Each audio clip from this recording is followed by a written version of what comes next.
मई 1831 का समय था। कोल्सविले न्यूयॉर्क के संत, वो भक्त परिवार जिन्होंने पहले ही विरोध, उत्पीड़न और कई बार स्थान परिवर्तन का सामना किया था, आखिरकार ओहायो पहुंच गए। उन्होंने नई जगह पर इकट्ठा होने के लिए पैगंबर जोसेफ स्मिथ की सलाह मानने के लिए लगभग सब कुछ त्याग दिया था। जब वे पहुंचे तो थके हुए, आशावान और सिययोन बनाने को तैयार थे। लेमन कोपले, एक धर्मांतरित और पूर्व शेखर जिसके पास थॉम्पसन ओहायो में खेत था, ने उन्हें अपनी जमीन पर रहने की पेशकश की थी।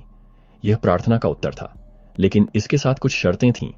लेमन अब भी अपने कुछ शेखर विश्वासों को मानता था, और जब वो गिरजाघर में शामिल हो गया था तब भी उसे पूरी तरह से समर्पण के नियम पर जीने में परेशानी हो रही थी। यहीं से सिद्धांत और अनुबंध 51 शुरू होता है। बिशप एडवर्ड पार्ट्रिज को इन नए आने वालों को एक समर्पित समुदाय में संगठित करने का काम सौंपा गया था।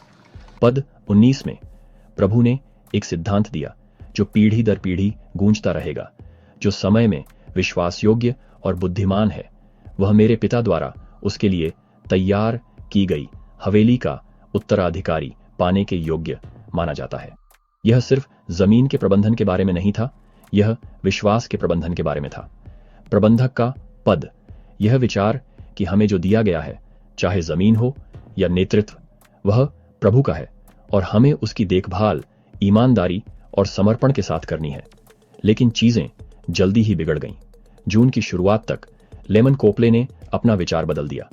उसने संतों को अपनी संपत्ति से बेदखल कर दिया। अचानक ये परिवार जिन्होंने इतना त्याग किया था, फिर से बेघर हो गए। सिद्धांत और अनुबंध का खंड 54 नुकसान की उस घड़ी में प्राप्त हुआ था। प्रभु ने उनके दर्द को स्वीकार किया, लेकिन कहा, उस पर हाय जिसके द्वारा यह अपराध आया है, और फिर जिन्होंने अपनी वाचाओं और आज्ञाओं को रखा है, उन पर नहीं। व्यक्तिगत परीक्षा और उसके बाद ईश्वरीय निर्देश का यह पैटर्न इन अध्यायों में दोहराया जाता है।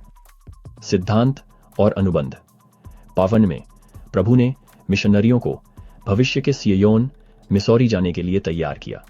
कुछ शुरुआती धर्मांतरित लोगों में भ्रम और यहां तक कि आध्यात्मिक धोखा भी था। इसलिए प्रभु ने सत्य को समझने का एक तरीका सिखाया जो पराजित होता है और फल नहीं लाता। इसी आदर्श के अनुसार वह मुझ में से नहीं है। नम्रता, पश्चाताप, संपादन, आज्ञाकारिता, ये एक सच्चे सेवक के लक्षण थे। फिर हम न्यूयॉर्क के एक अखबार संपादक विलियम डब्ल्यू फेल्प्स से मिलते हैं। वह मूल समूह का हिस्सा नहीं था, लेकिन जून 1831 तक वह कर्टलैंड पहुंचा और बपतिस्मा लिया।